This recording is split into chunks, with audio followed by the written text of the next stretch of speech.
The women love murder. Oh, the women are fucking mad for the true life crime shit that's on the television. Why are women so obsessed with murder mysteries? We're the Happy Headers, and today, Paul, we're going to have a look at the little psychological issues that women have with murder mysteries. Yeah, little psychological issues. I didn't realise that there was this obsession until we started to talk about it a while back. Yeah. And I kind of thought, I don't really watch murder mysteries. I couldn't care one way or the other about them. Really? But the more I talk to people, really love murder mysteries. But do you not love watching stuff like, things about Bundy and Ed Gein and No, all of they're these horrible. guys?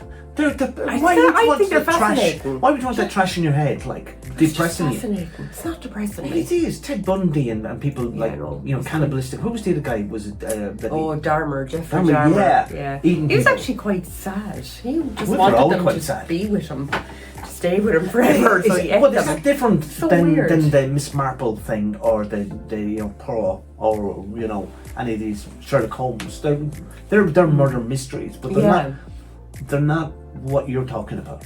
Yeah, well, I suppose they are a little bit different in fairness, but they're all geared towards the same thing. I think women are on high alert, Paul, though. Do you know what I mean?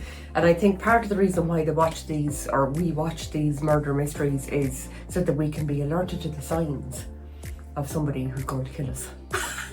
Basically. But how vigilant do you need to be above that? I mean, it's not as if you get death threats every day. See, this is a typical fucking male response here, that's right. This is a lad that's out on the street, doesn't need to worry, right, about who's coming towards him or anything like that. There's a horde. I can't see there's a horde of women out there want to lynch me after everything I I'd say. say so. after these videos. Good enough My for you. male chauvinistic self. He's actually not like that in reality. But in many relationships have you ever been in where you thought this guy could kill me? A couple. Right, okay. A couple. No, you shouldn't answer that question. Yeah, it's true. Yeah. So what, you're looking for red flags, you're looking for the signs Yeah. that this guy could be. But if you find yourself looking for those signs, then that's the time to get out in the first place, isn't it? Yes, clearly, in some ways. But in another way, right, I was watching this documentary about two women. This woman, she moved in with a woman and her son. And the fucking woman with the child anyways, she was the one that was okay, kind of. She was a little bit ill at the time. There was something medical going on for her or whatever. But your one that moved in with her became obsessed with mothering her son. And wanted to take over there. It's a bit like single white females. A bit like that, yeah. Wanted to live her life, whatever. So she started to fucking poison her with insulin. But they were watching a murder mystery one night where a man killed his wife or a woman killed her husband or something and gave him or her insulin, high doses of insulin.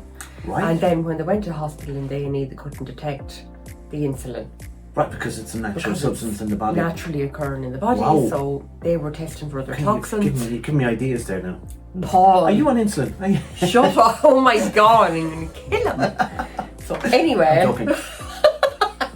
A little bit of insulin in your coffee in the morning. I'm already ahead of him, you know. Oh, that's why I don't feel too well. Yeah, that's why you don't feel well today, Paul. But also, does it give you some sense? I was going to say titillation, but that's not the thing. But to engage in your fears, that some people get off in fear, and they love the stimulus, they love the adrenaline rush, the fear. Does it allow you to engage with your fear in a safe environment because you're in your home, your house, but you're looking at this thing on the screen? It's not directly going to come out and kill you. Yeah, I suppose.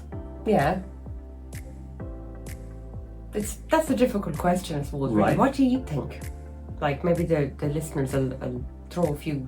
Because I went through a phase, and I remember my kids went through a phase of watching horror films from teenagers. Oh God, yeah. And they scared the bejesus out of you. Yeah, they're awful. So you know that this was going to be a bad experience, but still there was another part you wanted that experience. The frights.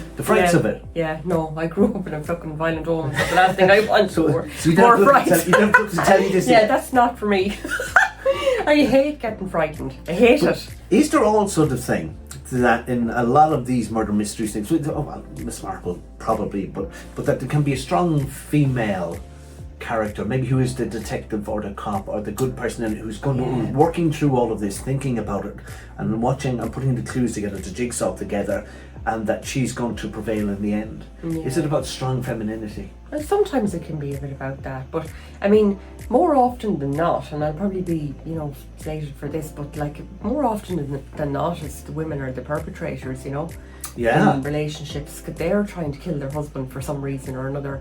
Now, most of the time I have to say it is because the husband is coercively abusing them or something, and they don't see any other way out, bar suicide. So it's like homicide or suicide, which do you choose, Yeah. And they're in difficult predicaments. But like, there's nothing to say that men aren't in difficult predicaments themselves. Yeah. I don't know. If you find yourself in a relationship with somebody and they're constantly watching murder mystery things on TV, is that a red flag for you? That's an interesting question. Is she getting ideas from that as to how she might dispatch you? Oh, jeez, it's defensive, yeah. That's shocking, Paul. Yeah. He goes to sit down beside you. You go out there, love, and I'm just taking notes about this film for research purposes. Oh yeah, just in case some, on the dark walk at night, I meet some predator. Yeah. So I don't think, in some way, But it is fascinating how people. Do you know what I love is the forensics, Paul. I love the forensics. Like what was that thing? Was it the CSI clues and all of this kind of thing? Yeah, a lot of I that. didn't watch CSI. But Yeah. I do like the forensics in it.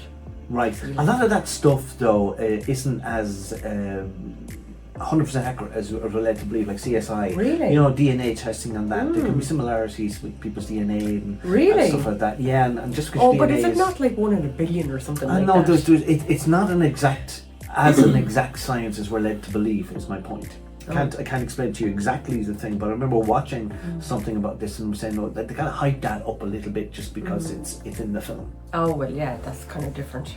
But if you're watching a real murder mystery, like something that actually happened, and it's like a documentary, it's different rather than a series. A friend of mine a few years ago posed this question to me, and it had me, I was very, not shaken by the question, but surprised by the question, and they said, like, if you could murder somebody and get away with it, who would you murder? Oh my god, my daughter asked me this. Did she? She did!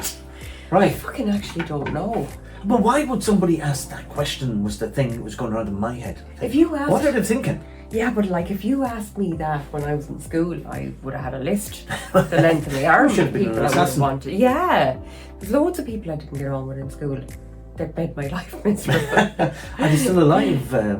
I don't know. Some of them are not. Some of them died of drug overdoses. Mysterious circumstances. You've an alibi. An insulin overdose. An insulin overdose.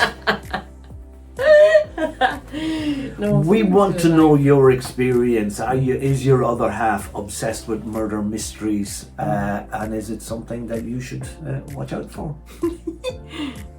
Talk to you soon.